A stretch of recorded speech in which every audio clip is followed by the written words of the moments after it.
मैं जीनत जबीन सिद्दीकी कहानियाँ सुनाती हूँ। मेरी आज की कहानी है जालसाजी। सुबह मेरी आँख मोबाइल की रिंग पर खुली। मैंने हाथ बढ़ाकर साइड टेबल से मोबाइल उठा लिया। नंबर देखते ही मैं हड़बड़ा कर उठ बैठी। बड़ी भाभी का फ़ोन था। मैंने फ़ोन रिसीव किया तो भाभी ने बताया कि भैया बाथरूम में गिर गए हैं। मैं उन्हें लेकर हॉस्पिटल जा रही हूँ, तुम भी वहीं आ जाओ। मेरा दिल ज़ोरों से धड़कने लगा। मैं भैया की सलामती की दुआएं मांगने लगी। मैं नम आँखों से अपने शौहर को फ़ोन लगाकर भैया के बारे में बताई। भैया के गिरने की खबर ने उन्हें भी परेशान कर दिया, मगर वो मुल्क से बाहर रहकर दुआओं के सिवा कुछ और नहीं कर सकते थे। इसलिए मुझे तसल्ली देने के बाद उन्होंने फ़ोन बंद कर दिया। मैं भागती हुई हॉस्पिटल पहुंची।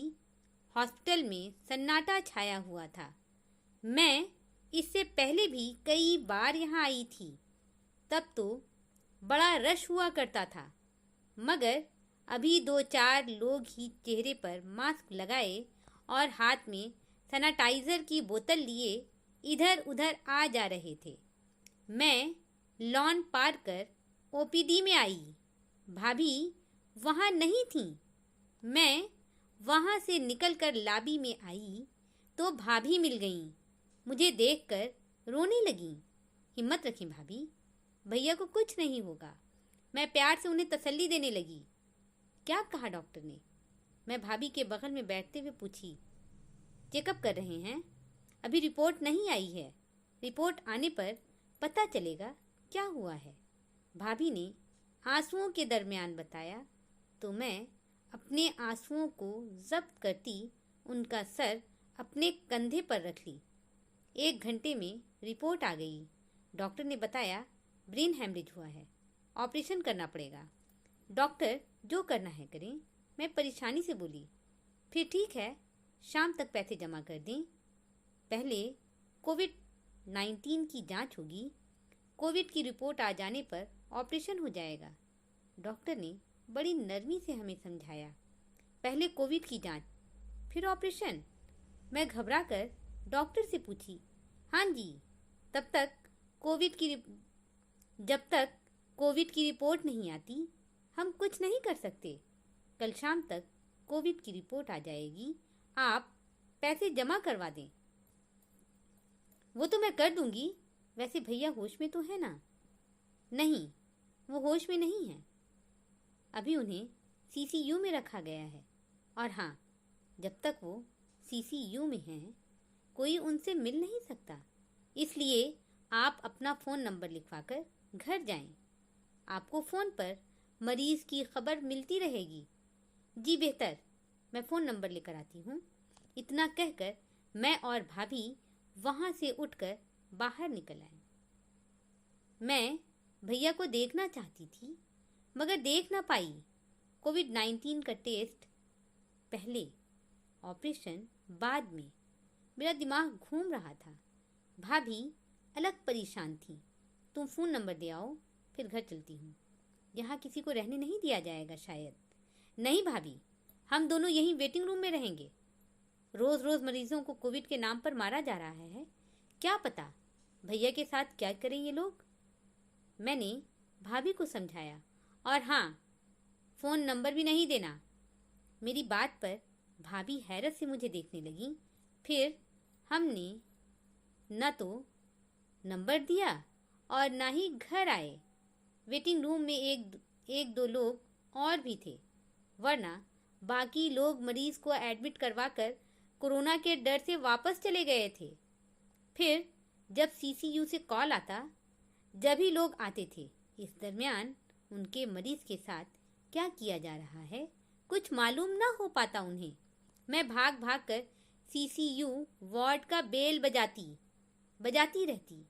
बेल की आवाज़ पर अंदर से पीपी किट पहने नर्स बाहर आती। मैं दूर से ही भैया के बारे में पूछ लेती। अभी होश में हैं? नर्स मुझे बता देती और मैं अल्लाह का शुक्र अदा करती वापस वेटिंग रूम में आ जाती। दूसरे दिन मैं डॉक्टर को ये बताने के लिए कि भैया अब तक होश में हैं, स्टाफ रूम में आई तो मुझे देखते ही डॉक्टर साहब जो कल नरमी से बात कर रहे थे सख्ती से बोले, आप पेशेंट को एडमिट करवा कर कहाँ गायब थीं? आपके पेशेंट की हालत बहुत ख़राब है, कल रात से उन्हें होश नहीं है। जी, ये आप क्या कह रहे हैं? मेरी आवाज़ रुक गई। आप फ़ौरन पैसा जमा करा दें, आज ही ऑपरेशन करनी होगी। जी, बस अभी जमा करती हूँ मैं ये कहकर वहाँ से निकली और वापस सीसीयू के गेट पर आकर बेल बजाई। नर्स बाहर आई। आप फिर आ गईं? मुझे बेड नंबर 18 के मरीज़ के बारे में बताएं। मेरे लहजे में इल्तिजा थी। बताया तो था, होश में हैं, बात भी कर रहे हैं। नर्स मुझे बताकर वापस हो गई। मैं वहीं खड़ी रह गई। क्या करूं? समझ नहीं आ रहा था। मेरा दिल कह रहा था भैया को यहाँ से लेकर घर चली जाऊं, मगर हॉस्पिटल से घर ले जाना इतना आसान तो नहीं था। पैसा शाम तक जमा कराना था और अभी 11 बजे थे, वक्त काफ़ी था। मैं वेटिंग रूम में आ गई। भाभी के पैरों में दर्द रहा करता था, इसलिए वो मेरे साथ भाग दौड़ नहीं कर सकती थी। मुझे देखकर भैया के बारे में पूछने लगी। मैं सारी बातें बता दी उन्हें। वो भी परेशान हो गई। किसी और डॉक्टर से बात करती हूँ, मैं ये कहकर अपने एक जानने वाले डॉक्टर को फ़ोन करने लगी। लाइन मिलने पर मैंने भैया के बारे में उन्हें बताया तो उन्होंने मेडिकल पेपर की तस्वीर सेंड करने को कहा। सारे पेपर तो डॉक्टर के पास हैं। मैं नादिन हुई। नहीं, एडमिट के वक्त जो सीटी स्कैन कराया गया था वो पेपर गलती से मेरे पास ही रह गया है। मैं परेशानी में उसे जमा नहीं करा पाई थी। भाभी बैग खोलकर वो पेपर निकाली और मेरे हाथ में पकड़ा दिया। मैं उस पेपर का फ़ोटो अपने मोबाइल पर लेकर डॉक्टर साहब को सेंड कर दी। 10 मिनट बाद डॉक्टर साहब का कॉल आया मेरे मोबाइल पर। मामूली सा झटका लगा है, दवा से ठीक हो जाएगा, ऑपरेशन हरगिज़ ना करवाएं। आप किसी भी तरह मरीज़ को वहाँ से छुट्टी करवा कर घर ले आएं। इस हॉस्पिटल का रिकॉर्ड सही नहीं है। इतना कहकर डॉक्टर साहब ने फ़ोन काट दिया। अब क्या होगा? भाभी रो पड़ी। अल्लाह पर भरोसा रखें, वो जो करेगा बेहतर करेगा। मैं खुद परेशान थी मगर भाभी को तसल्ली दे रही थी। फिर अचानक मुझे कार्तिक महतो याद आ गया। मेरा क्लास फेलो था, आजकल वो नेता बना फिरता था। कॉलेज के ज़माने में वो स्टूडेंट यूनियन का लीडर भी रह चुका था, मगर आज एक अच्छा नेता था। हर रोज़ अखबार में उसकी तस्वीर छपा करती थी। कभी कभार मेरी उससे बात हो जाती थी। मैंने उसे कॉल लगाया, उसने फ़ौरन रिसीव किया। मैंने उसे सारी बात बता दी तो वो, तुम डॉक्टर से बात करो, मैं हॉस्पिटल पहुंच रहा हूं, कहकर फ़ोन बंद कर दिया। मेरे अंदर एक नई एनर्जी आ गई। भाभी आप यहीं रुकें, मैं डॉक्टर से बात करके अभी आती हूँ, कहती मैं वेटिंग रूम से निकल गई। मैं तेज़ तेज़ कदम उठाती स्टाफ रूम में आई। वहाँ डॉक्टर नहीं थे। पूछने पर पता चला वो सेकंड फ्लोर पर राउंड पर हैं। मैं ऊपर आ गई।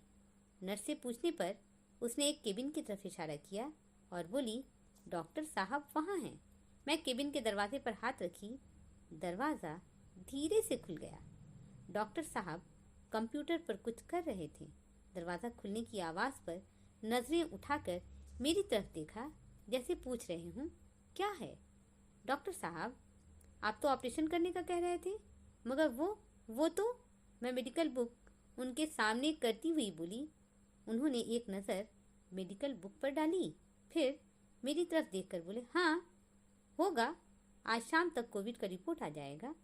उनकी हालत ख़राब है, आप लोग पैसा जमा कर दें, कल ऑपरेशन हो जाएगा। मगर डॉक्टर साहब वो तो बिल्कुल ठीक हैं, होश में हैं, उन्हें मामूली सा झटका लगा था और कुछ नहीं, उन्हें तो ऑपरेशन की ज़रूरत भी नहीं है। मैं हिम्मत से खड़ी थी।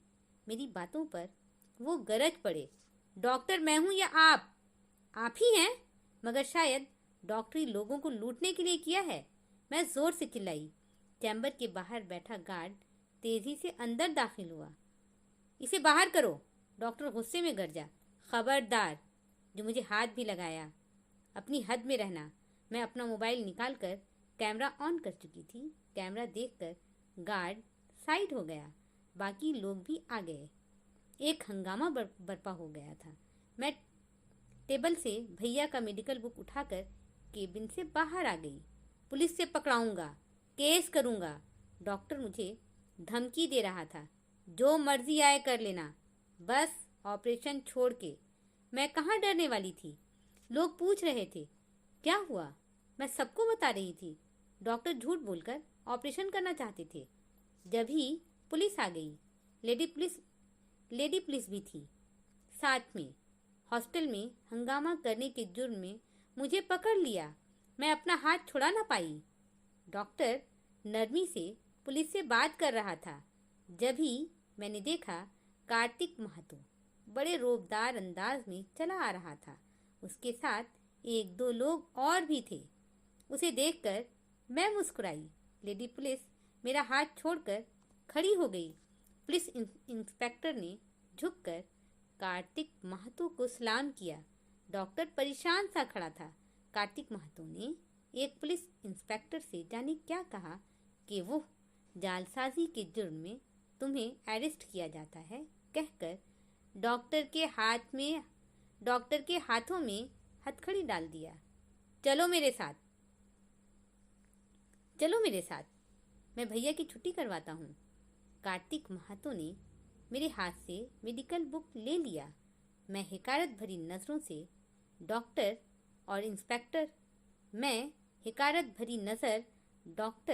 और इंस्पेक्टर पर डालकर कार्तिक महतो के साथ सीसीयू की तरफ चल पड़ी। मेरी आज की कहानी यहीं पर ख़त्म होती है। मुझे उम्मीद है कि आप लोगों को ये कहानी ज़रूर पसंद आई होगी। इंशाअल्लाह मैं जल्द एक नई और खूबसूरत सी कहानी लेकर आप लोगों के सामने हाजिर होती हूँ। जब तक के लिए मुझे इजाज़त दें। अपना ध्यान रखें, अपनों का ध्यान रखें। फ़ी अमानिल्लाह।